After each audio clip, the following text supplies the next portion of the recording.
Meenakshi YouTube channel చూస్తున్న వారందరికీ ధన్యవాదములు.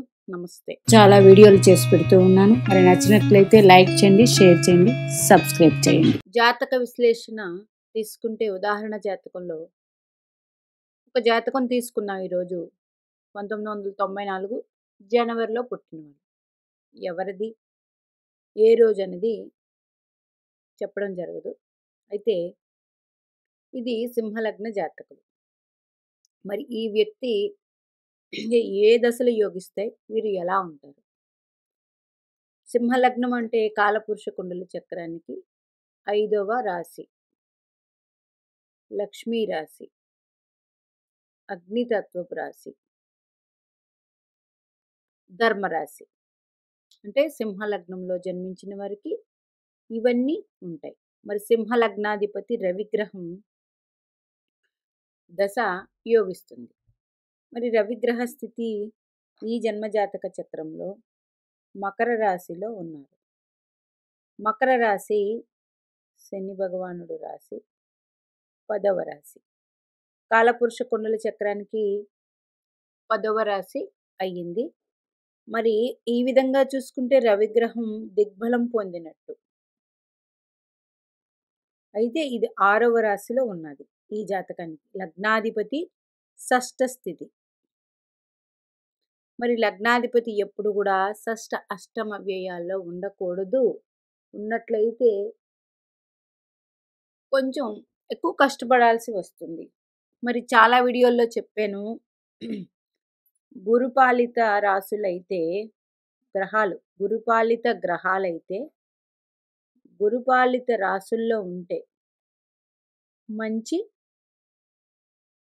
చేస్తాడు. అదే శనిపాలిత గ్రహాలైతే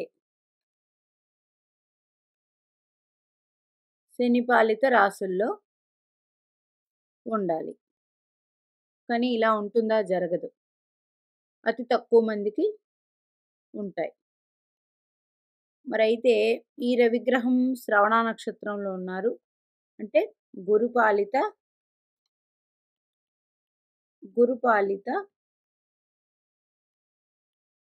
నక్షత్రంలో ఉన్నారు రవిగ్రహం.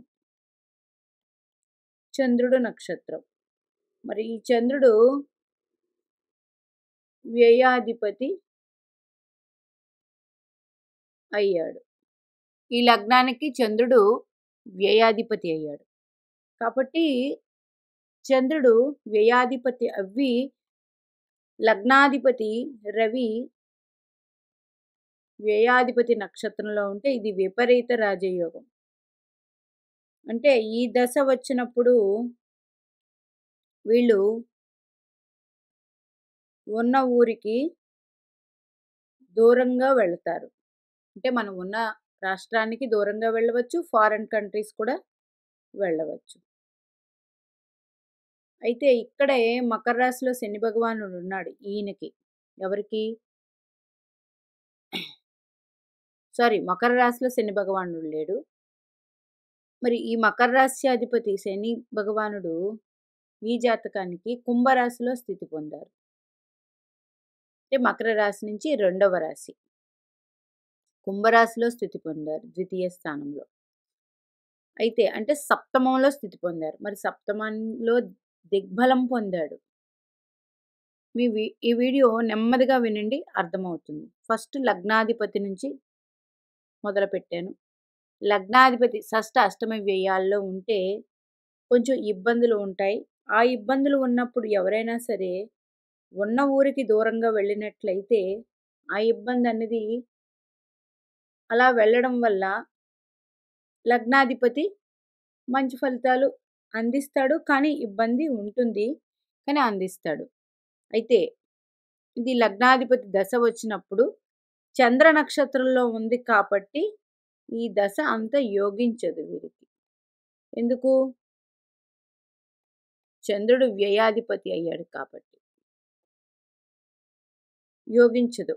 వీరు సుమారు దూరదేశం వెళ్ళవలసి వస్తుంది ఈ దశ వచ్చిన వెంటనే. అదే ఈ లగ్నాధిపతి లగ్నంలోనే ఉన్నారనుకోండి రవి, ఇది అద్భుతం. మరి అక్కడ మక, పుబ్బ, ఉత్తర నక్షత్రాలు ఉంటాయి. అంటే కేతు నక్షత్రంలో ఉన్న అద్భుతమైన ఫలితాలు ఈ జాతకానికి అందుకుంటారు. మరి ఇక్కడ షష్ఠ స్థానంలో స్థితి పొంది, షష్ఠ స్థానం జనవరి నెలలో పుట్టారు కాబట్టి రవిగ్రహం మరి సుమారుగా వీళ్ళు 15వ తారీఖు తర్వాత జన్మించారని అనుకుందాం. మీకు అర్థమై ఉంటుంది సింహరాశి రవిగ్రహం మకర రాశిలో ఉన్నారంటే 15వ తారీఖు తర్వాత పుట్టిన జాతకం ఇది. అంటే మకర రాశి శని భగవానుడిది. మరి శని భగవానుడికి రవి భగవానుడికి అంత పడదు. రెండోది ఇది గురుపాలిత గ్రహం రవిగ్రహం. మరి శని పాలిత రాశిలో స్థితి పొందారు. కానీ శ్రవణ నక్షత్రంలో ఉన్నారు. ఇది గురుపాలిత నక్షత్రమే. కానీ ఈ శ్రవణ నక్షత్రాధిపతి ఈ లగ్నానికి వ్యయాధిపతి అయ్యారు. అందుచేత అంత ఫేవరబుల్గా లగ్నాధిపతి దశ ఉండదు. అంటే 50% యోగిస్తుంది. లగ్నాధిపతి దశ ఎలా ఉన్నా యోగిస్తుంది కదండి. యోగిస్తుంది. కానీ అది 100% యోగిస్తుందా, 50% యోగిస్తుందా, 20, 80 ఇట్లాగా ఉంటుంది ఇక్కడికి.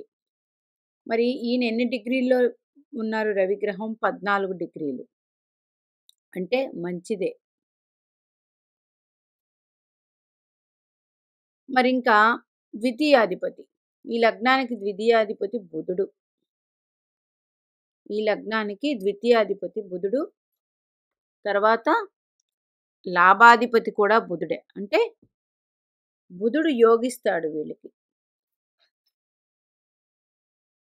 బుధుడు యోగాన్ని ఇస్తాడు. అంటే వీరికి మంచి కుటుంబం ఉంటుంది. మరి ఈయన నక్షత్రం ఆశ్లేష నక్షత్రం. అంటే ఆశ్లేష నక్షత్రాధిపతి బుధుడు, ద్వితీయాధిపతి లాభాధిపతి అయ్యాడు. ద్వితీయ లాభాధిపతి అయ్యాడు. ఈ దశ యోగిస్తుంది ఈయనకి. ఈ దశ మొత్తం చిన్నప్పుడే వస్తుంది, యోగిస్తుంది. అయితే ద్వితీయ లాభాధిపతి అవ్వడం వల్ల, ద్వితీయ లాభాధిపతి అంటే సంపాదించే గ్రహాలు ఇవి ఆ వ్యక్తికి. అంటే చిన్నప్పుడే వచ్చేసింది. అంటే ఆ వ్యక్తి చిన్నప్పుడు సంపాదనకి వీలు కాదు కాబట్టి ఇక్కడ బుధ దశ కూడా సామాన్యంగా ఉంటుంది వీరికి. మరి ద్వితీయాధిపతి దశ కానీ లాభాధిపతి దశ కానీ మనకి సంపాదించే వయసులో వస్తే యోగాన్ని ఇస్తుంది ఇలాగా. అయితే మళ్ళీ ఎప్పుడు యోగాన్ని ఇస్తుందండి అంటే ఈ వ్యక్తికి 35 సంవత్సరాలు దాటితే. ఎందుకంటే 34 to 35 బుధుని యొక్క వయస్సు. అప్పుడు బాగుంటుంది. మరి ఈ బుధుడు ఎక్కడ స్థితి పొందాడు? ఈయన శనిపాలిత రాశిలోనే కుంభరాశిలో స్థితి పొందారు. ఇది కాలపురుష కుండల చక్రానికి లాభరాశిది. ఇది 100% బాగుంటుంది. అలాగే ద్వితీయాధిపతి లాభాధిపతి అయ్యారు బుధుడు. ఈ లగ్నానికి యోగాన్ని అందిస్తారు. శనిపాలిత రాశిలో ఉన్నారు. అలాగే శని గ్రహంతో కలిసి ఉన్నారు. అంటే ఏ గ్రహమైనా చాలా వీడియోల్లో చెప్పి ఉన్నాను, తన రాశ్యాధిపతితో కలిసి ఉన్న గ్రహాలు యోగాన్ని ఇస్తాయి. మరి ఈయనకి చిన్నప్పుడే అయిపోవడం వల్ల ఈ యోగం 35 సంవత్సరాల తర్వాత వస్తుంది వీళ్ళకి, సంపాదించే యోగం మొత్తం. అయితే మధ్యలో కూడా వచ్చి ఉండాలి ఇతనికి. ఎలాగా? తృతీయాధిపతి శుక్రుడు, దశమాధిపతి శుక్రుడు అయ్యాడు. అంటే దశమం అంటే కర్మస్థానాధిపతి తృతీయాధిపతి అయ్యాడు. కాబట్టి వీరికి సంపాదన మధ్య వయసులో, ఎందుకంటే బుధ దశ అయిపోయిన తర్వాత కేతు మహాదశ అయిపోయిన తర్వాత శుక్ర మహాదశ. అంటే వీరు సంపాదించే వయసుకి శుక్ర మహాదశ వచ్చింది. అంటే శుక్ర మహాదశ ఈయనకి శుక్రుడు ఎక్కడ ఉన్నాడు? మళ్ళీ 6వ స్థానంలో ఉన్నాడు మకర రాశిలో. అంటే శనిపాలిత రాశిలోనే ఉన్నారు. మరి ఈ శుక్రుడు ఏ నక్షత్రంలో ఉన్నారు ఈయనకి? శ్రవణ నక్షత్రంలో ఉన్నారు. అంటే మళ్ళీ వ్యయాధిపతి నక్షత్రంలో ఉన్నారు. అంటే మధ్యలో ఉద్యోగం చేసినా అది డిస్కంటిన్యూ అయ్యి ఉండవచ్చు ఈ వ్యక్తికి. అయితే ఇది జాతక విశ్లేషణ ఒక వ్యక్తిది తీసుకున్నప్పుడు ఉండవచ్చు అంటే ఉన్నది ఇది. నేను పరిశీలించిన జాతకాల్లో చెప్తున్నది. ఈ వ్యక్తికి ఇలా ఉంటుంది. మరి ఇప్పుడు అయిపోయినవి చెప్పారు కదండి. రాబోయేది లగ్నాధిపతి దశ కాబట్టి ఇలా ఉన్నది. ఉన్నది అంటే వాళ్ళు ఈ రకంగా వెళితే మంచిది అని చెప్పి జరిగిన మీ జాతకాల్లో ఇలా ఉంటే ఇది కరెక్ట్ అవుతుంది. చూసుకోండి. మరి ఇంకా రాబోయే దశ ఏంటి? రవి దశ తర్వాత చంద్ర మహాదశ. మరి చంద్రుడు వ్యయాధిపతి అయ్యాడు. చంద్రుడు వ్యయాధిపతి అయ్యి చంద్రుడి స్థితి ఎక్కడ ఉంది ఈయనకి? చంద్రస్థితి చంద్రుడు ఆశ్లేష నక్షత్రం అంటే కర్కాటక రాశిలో చంద్రుడు. వ్యయాధిపతి వ్యయస్థానం. ఇది విపరీత రాజయోగమే. అయితే ఇది కూడా అంత ఫేవరబుల్గా ఉండదు. మరి ఇంక సింహలగ్నానికి 1, 2, 3, 4 చతుర్థాధిపతి 5, 6, 7, 8, 9 కుజుడు. చతుర్థ ఒక కోణానికి ఒక కేంద్రానికి ఆధిపత్యం వహించాడు. సింహలగ్నానికి కుజుడు యోగకారకుడు. కుజుడు మకర రాశిలో 6వ స్థానంలో ఉచ్చు పొంది ఉన్నారు. అయితే కుజుడు ఏ నక్షత్రంలో ఉన్నారు వీరికి? ఉత్తరాషాఢ నక్షత్రం ఉన్నారు. అంటే లగ్నాధిపతి నక్షత్రం. అంటే ఈ దశ రాలేదు కాబట్టి నేను చెప్తూ ఉన్నాను. వచ్చిన దశలు చెప్పేస్తూ ఉన్నారండి. రాని దశలు ఎలా ఉంటాయి అంటే ఈయనకి కుజుడు యోగకారకుడు ఉత్తరాషాఢ నక్షత్రంలో ఉన్నారు. ఉత్తరాషాఢ నక్షత్రం లగ్నాధిపతి నక్షత్రం. ఈ దశ చాలా యోగిస్తుంది.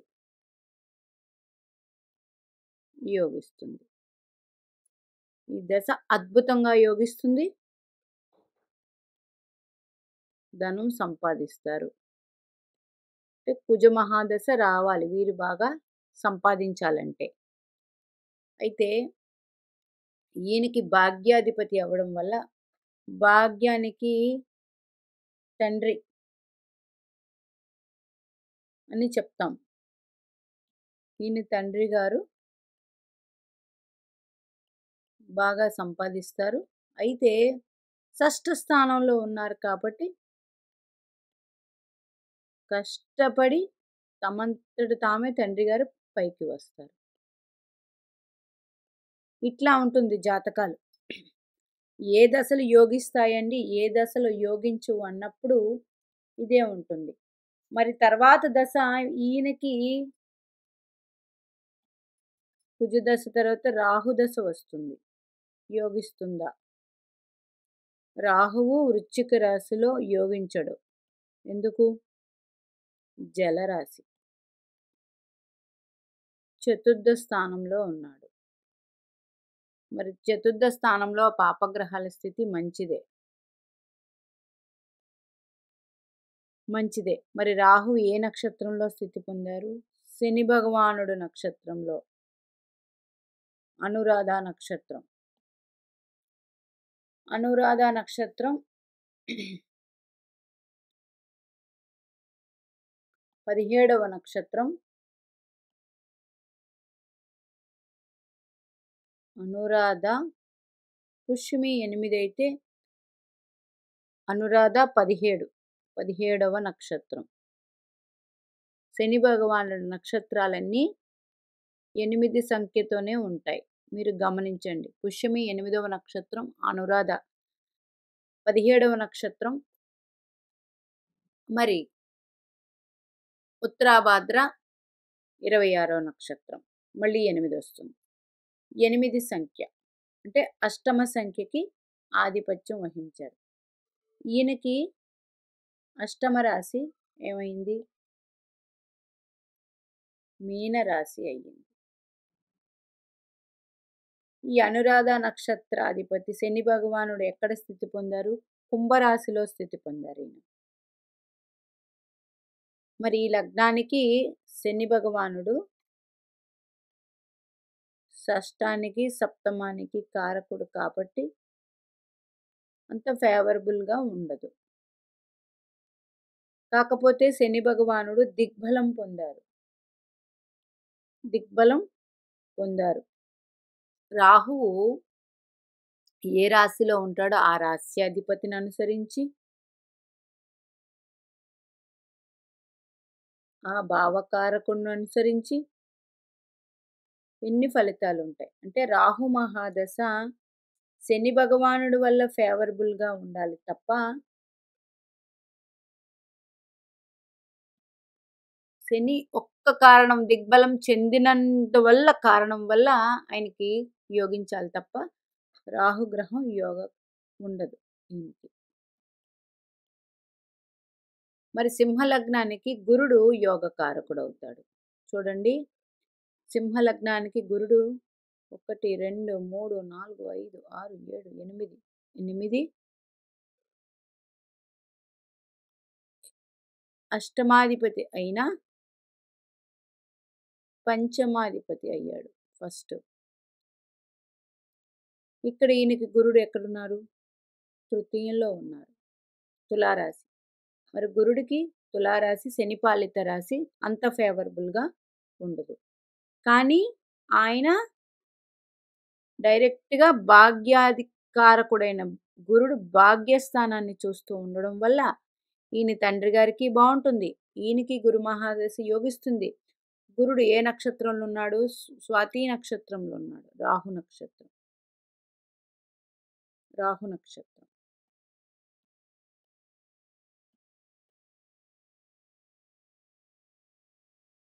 రాహు నక్షత్రంలో ఉన్న రాహుమాయ ఇది అయినప్పటికీ గురుదశ యోగిస్తుంది. ఇలాగా యోగకారకంగా ఉంటాయి. మనకి దశలు ఎలా యోగిస్తాయి, వీరు ఎలా ఉంటున్నారు అనేది మనకి జాతక విశ్లేషణ తీసుకుంటే ఈ విధంగా ఉంటుంది. ఈయనకి లగ్నాధిపతి దశ అంత ఫేవరబుల్గా ఉండదు. ఎందుకంటే షష్ఠ స్థానంలో ఉన్నారు, శనిపాలిత రాశిలో ఉన్నారు, శ్రవణ నక్షత్రం వ్యయాధిపతి నక్షత్రంలో ఉన్నారు, అంత యోగాన్ని ఇవ్వదు. దూరదేశాలు వెళ్ళవచ్చు, వీళ్ళు వెళ్ళి ఉంటారు అంటే చెప్పి ఉన్నాను అంతే. మరి ద్వితీయాధిపతి లాభాధిపతి దశ అంటే ఎవరికైనా ద్వితీయాధిపతి లాభాధిపతి దశ మనకి సంపాదించే వయసులో వస్తే సంపాదన అద్భుతంగా ఉంటుంది. మరి ఇది యోగకారకమే. మరి అందులోనూ ఈ బుధుడు శనిపాలిత రాశిలో ఉన్నారు. మరి తర్వాత తృతీయాధిపతి శుక్రుడు, దశమాధిపతి శుక్రుడు, శుక్ర మహాదశ కూడా ఈయనకి యోగకారకంగానే ఉంటుంది. అంటే తనకి తాను కాకపోయినా కుటుంబం ద్వారా యోగకారకంగానే ఉండవచ్చు. మరి తర్వాత కేతు మహాదశ సుమారుగా ఉండవచ్చు. కేతువు ఈయనకి వృషభ రాశిలో ఉన్నారు, అంత ఫేవరబుల్ రాశి కాదు కేతువు. గురుపాలిత రాశి కాదు, శనిపాలిత రాశి. మరి అక్కడికి అయిపోయింది, శుక్ర మహాదశ అయిపోయింది. శుక్రుడు తర్వాత వచ్చే దశ రవి దశ, అదే లగ్నాధిపతి దశ, అంత ఫేవరబుల్గా కాదు. తర్వాత చంద్రుడు, అది కూడా అంత ఫేవరబుల్గా ఉండదు. కుజ మహాదశ వస్తే వీరికి మంచి యోగవంతమైన కాలం ఉంటుంది. కుజ మహాదశ వచ్చిన తర్వాత ఈయన యోగం అంతా అప్పుడు స్టార్ట్ అవుతుంది. అయితే కుజుడు ఎవరి నక్షత్రంలో ఉన్నారు? ఇక్కడ ఉత్తరాషాఢ నక్షత్రంలో ఉన్నారు. ఉత్తరాషాఢ నక్షత్రంలో కుజుడు ఉన్నాడు. అంటే రవి దశ, అంటే లగ్నాధిపతి నక్షత్రంలో కుజస్థితి. కుజుడు భాగ్యకార, భాగ్యాధిపతి అయ్యాడు.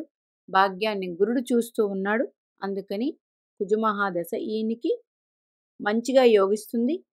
ఈ విధంగా ఉన్నప్పుడు గ్రహాలు ఇలాగా తీసుకోండి. ప్రతి గ్రహము ఏ ఏ రాశిలో ఉంది, ఏ నక్షత్రంలో ఉంది, అది ఆ నక్షత్రము ఆ గ్రహానికి సరిపడాలి, రాశి కూడా సరిపడాలి. తర్వాత దశలు ఎలా వస్తున్నాయి అన్నది చాలా ముఖ్యమైన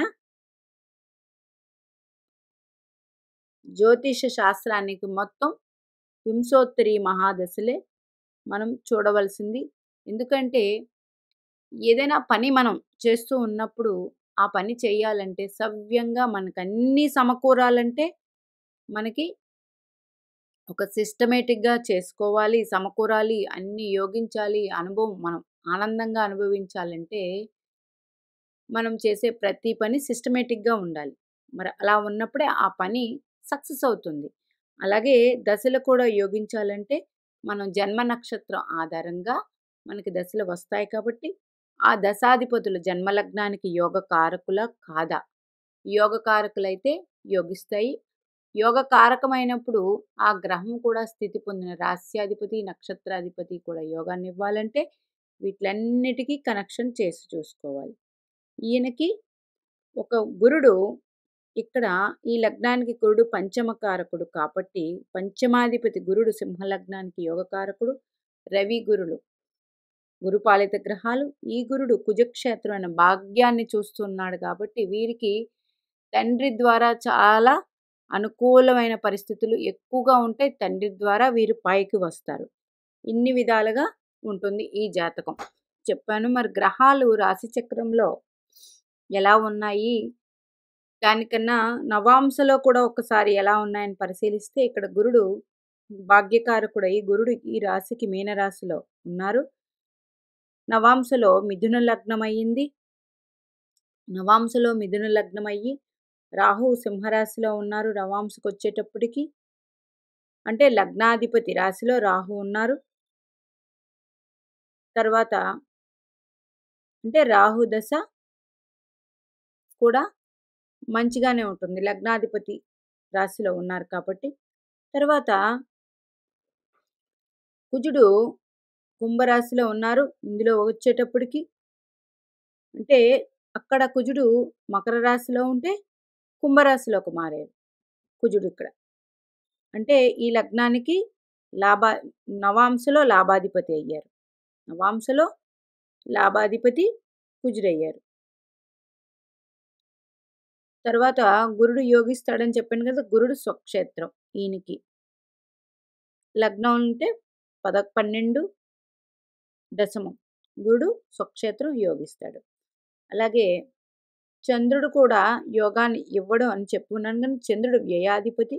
కానీ నవాంశలో చంద్రుడు దశమంలో ఉన్నాడు. అంటే చంద్రదశ కూడా 50% ఉంటుంది. కొంచెం ఎక్కువ కష్టపడాలి దశమం కాబట్టి. మరి బుధుడు మిథున లగ్నమయ్యి అంటే నవాంశలో ఇక్కడ ద్వితీయ లాభాధిపతి అయ్యాడు. నవాంశలో తులారాశిలో ఉన్నారు. శనిపాలిత రాశి. బుధ మహాదశ అయిపోయింది. ఇక్కడ యోగించేది గురు మహాదశ, కుజ మహాదశ అని చెప్పి ఉన్నాను. మరి రవి లగ్నాధిపతి ఇక్కడ చూడండి అంత యోగించదు అన్నప్పుడు వృషభ రాశిలో ఉన్నారు. ఇది శనిపాలిత రాశి. ఇట్లా తీసుకోవాలి. నవాంశ కూడా చూసి పరిశీలించి ఈ రెండు టాలీ చేసి చెప్పాల్సి ఉంటుంది. మరి మీనాక్షి దేవి ఆశీస్సులు మనందరి మీద ఉండాలని కోరుకుంటూ నమస్తే.